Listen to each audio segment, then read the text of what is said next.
ইনকিলাব মঞ্চের মুখপাত্র শরীফ ওসমান হাদির মৃত্যুতে উত্তাল পুরো দেশ, ফুঁসে উঠেছে ছাত্র জনতা। হত্যার সাথে জড়িতদের গ্রেপ্তারের দাবিতে বিক্ষোভ করছেন সাধারণ মানুষ।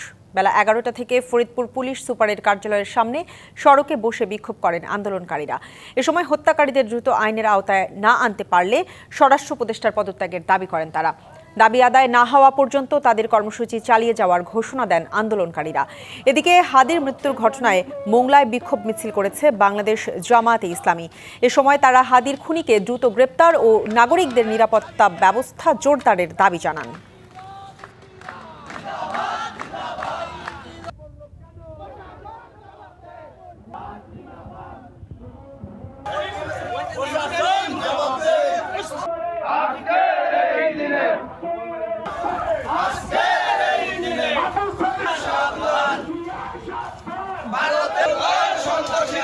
নতুন এবং ফিরে আসা গ্রাহকদের জন্য নগদে চলছে ক্যাশব্যাক সহ প্রতিদিন হাজারো উপহার জেতার সুযোগ। হবে আশা আর ফেরা, সারপ্রাইজ সেরা।